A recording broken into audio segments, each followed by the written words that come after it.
Ces planches, scrupuleusement numérotées, s'appellent des douelles ou des douves. Tel un jeu de mécano, elles vont être assemblées afin de reconstituer des grands fûts. Et pour cause, nous sommes dans une cave vinicole de Chervillers.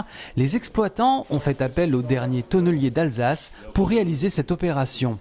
Là, on est en train d'installer des foudres qui ont été démontées, qui sont remontées dans cette cave, donc grosse étape pour nous. Alors, ils ont été transportés avec une remorque et un tracteur, simplement comme les vignerons font en général, et puis ils ont été trouvés parce on a dans notre famille lointaine le dernier tonnelier d'Alsace, Jean Baumer, qui était à l'affût pour trouver quelque chose qui correspondait et à notre manière de travailler et au volume dont on avait besoin, qui gardait un œil ouvert sur ce qui se passait dans la région, et puis il nous a prévenu aussitôt qu'il y avait quelque chose qui était susceptible de nous intéresser, et puis on est venu les voir, ça nous a plu, et puis on les a pris. Aujourd'hui, le tonnelier Jean Baumer a passé le flambeau à son ouvrier Alain Génie, présent à ses côtés depuis une trentaine d'années.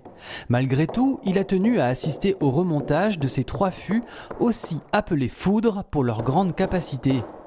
Outre le remontage à l'identique des différentes pièces, les artisans doivent s'assurer de l'étanchéité des tonneaux. Pour cela, du jonc avec un peu de suif, de la graisse animale, vont être utilisés. Chaque douelle est différente, quoi. Vous ne pouvez pas intervertir 2 douelles parce qu'ils n'ont pas la même longueur, quoi. Donc il faut vraiment que le fût soit marqué. Chaque pièce de fond doit être marquée, chaque douelle doit être marquée, comme les cerclages. Il n'y a aucun cerclage, le cerclage de devant, vous ne pouvez pas le mettre derrière. Il n'aura peut-être pas forcément la même dimension, donc vraiment savoir au départ, tout marqué, quoi. Entre chaque joint, on peut mettre du jonc, il y a un peu de suif et du jonc, quoi. Et le jonc, il va gonfler au contact de l'humidité, donc c'est lui qui va rendre étanche, quoi. Dans cette cave vinicole, les foudres en chêne seront utilisées aux côtés de cuves en inox.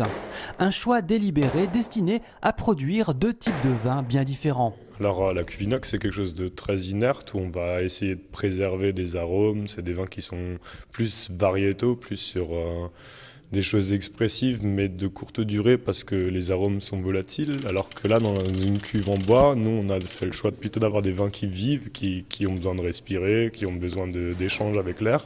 Et l'avantage du bois, c'est que c'est pas parfaitement étanche et du coup, le fait qu'il y ait ces micro-échanges avec l'air, ça permet au vin de stabiliser, d'avoir une vision plus à long terme du vin que quelque chose qui doit être prêt rapidement et frais, et puis voilà. Les tonneliers ont assemblé 3 fûts avec des contenances allant de 6 000 à 9 500 litres. Le démontage, nettoyage et remontage de chaque foudre a nécessité une journée de travail.